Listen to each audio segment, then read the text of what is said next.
La phase de l'adolescence est une période compliquée où le corps humain est en pleine transformation, avec une activité hormonale intense qui peut déstabiliser certains ados et une croissance accélérée qui peut parfois avoir du mal à être gérée.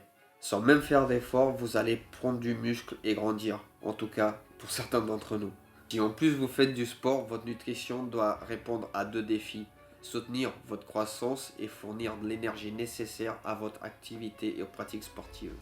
Aujourd'hui, je vais vous présenter mes recherches sur la nutrition chez l'adolescent. Étant père d'ado, j'ai dû faire des recherches pour l'aider au mieux à traverser cette phase tout en inculquant des bons réflexes pour sa vie d'adulte. Mais avant toute chose, je ne suis pas un scientifique, juste un père qui n'a pas envie que ses gosses se fassent avoir par des charlatans qui vendent des produits miracles ou des pseudo-médecins qui se servent d'un diplôme comme d'argument d'autorité pour vendre leur merde.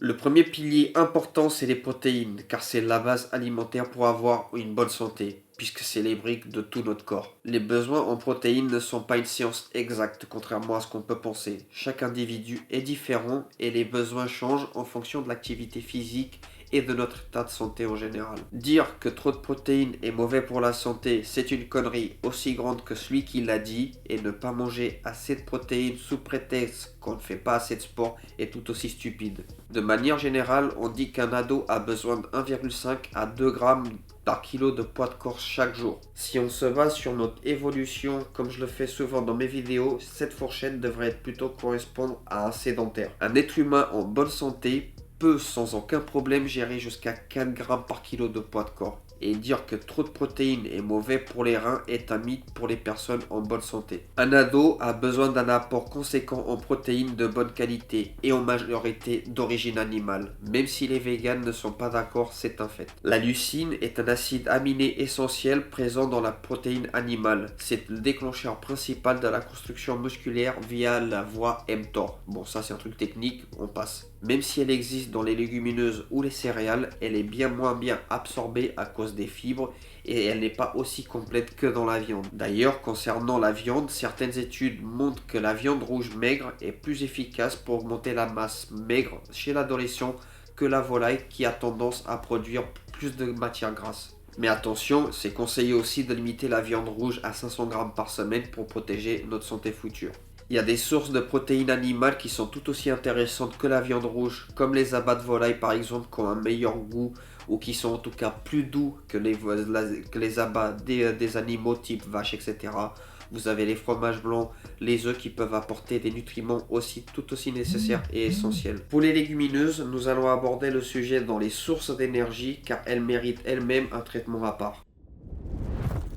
Ici, je sens que je vais énerver tous les coachs bro muscu et certains diététiciens qui refusent de recommander à leurs clients de manger plutôt gras, mais laissez-moi vous expliquer jusqu'à la fin. Passer de l'adolescent à l'adulte d'un point de vue métabolique et biologique se fait entre 18 et 21 ans, mais les informations varient selon les sources. C'est prouvé scientifiquement, les adolescents stockent moins de glycogène que les adultes. Le glycogène est principalement stocké dans le foie et les muscles, et environ 80% du glycogène total de notre corps se trouve dans les muscles. Par conséquent, les adolescents n'ayant pas encore atteint leur pleine maturité physique et hormonale, leur masse musculaire maximale et leur réservoir global est mécaniquement plus petit. Par conséquent, un adolescent peut manger et devrait manger relativement gras, je veux dire du bon gras pour être en bonne santé.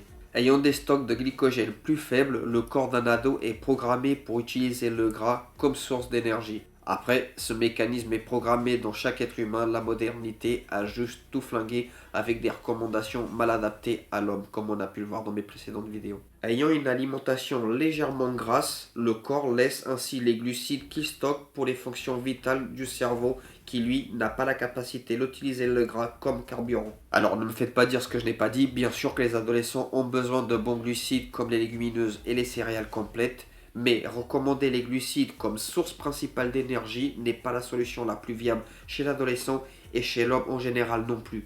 Comme on a pu le voir avec les protéines, avoir 1,5 à 2 grammes de protéines par kilo de poids de corps, parfois même peut-être plus en fonction de nos activités, et le reste calorique divisé à part égale entre les glucides et les lipides de bonne qualité me semble beaucoup plus pertinent pour un ado en bonne santé et actif au niveau du sport. Pour l'adulte c'est pareil, mais là encore je vous invite à vous abonner si vous aimez mon contenu. Une vidéo sur la nutrition chez l'adulte actif ou sédentaire arrive bientôt et je vous montrerai mon propre type d'alimentation hebdomadaire. C'est un régime qui peut s'adapter à toute personne en bonne santé et notamment sportive et active comme moi.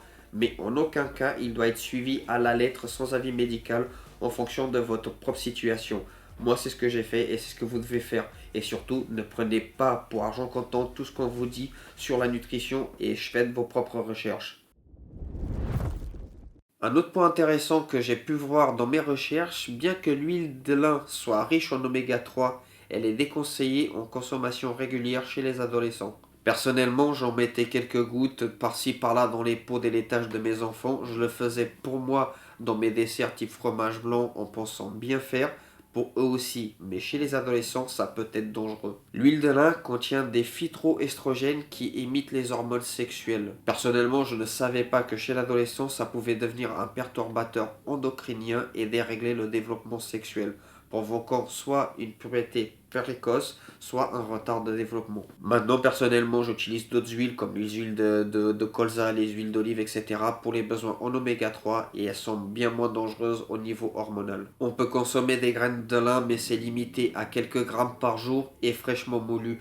Mais ça, c'est pour ça que j'en parle pas plus en détail. Si jamais vous vous intéressez au sujet, vous avez des sources dans la description. Et le must pour avoir des oméga 3, c'est les poissons gras. Ce type de poissons, comme les sardines, les maquereaux, etc., apporte beaucoup d'oméga 3 de bonne qualité et assimilables par le corps. Et surtout, tout cela ne tournerait pas sans les vitamines et les minéraux, et c'est ce qu'on va voir un peu plus tard.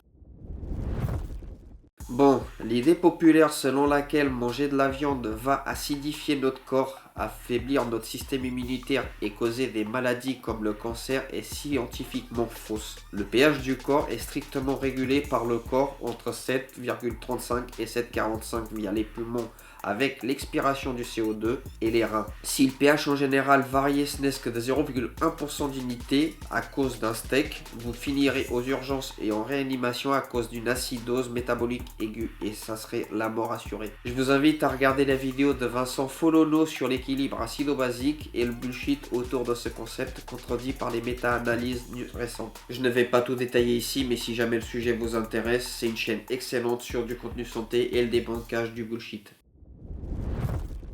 Si vous êtes en bonne santé, mangez de la viande de qualité et en quantité suffisante pour couvrir vos besoins en protéines qui varient entre 1,5 et 4 grammes par kilo de poids de corps en fonction de votre activité est essentiel.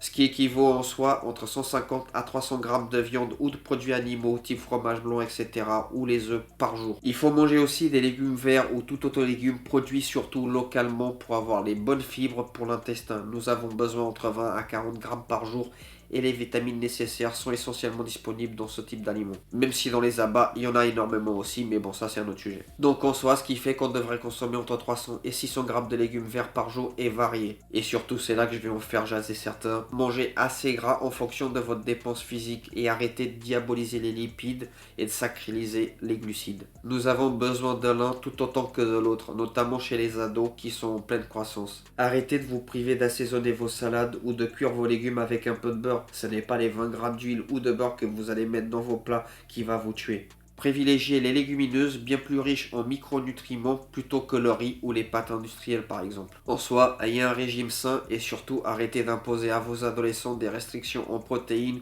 ou en gras qui n'ont aucun sens physiologique. Ils sont en pleine croissance et ils doivent avoir assez de nutriments pour grandir en bonne santé.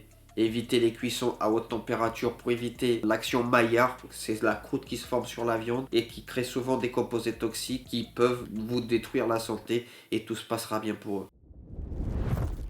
Le corps d'un adolescent est un chantier qui se construit sur plusieurs années. Que tu sois un ado en quête de réponses ou juste un parent qui recherche des réponses pour mieux s'occuper de son enfant, ne tombez pas dans l'obsession au détriment de votre santé. Avant de modifier radicalement votre alimentation ou de prendre des compléments ou de suivre un régime à la con pondu par un influenceur qui cherche à vous vendre ses merdes, parlez-en à un professionnel de santé. Ils pourront s'assurer que votre régime est adapté à votre propre croissance et effectuer un suivi biologique si nécessaire. Et surtout, il faut être conscient que tous les professionnels ne se mettent pas au niveau de leurs connaissances et que beaucoup prônent des modèles nutritionnels qui sont parfois dépassés voire obsolètes.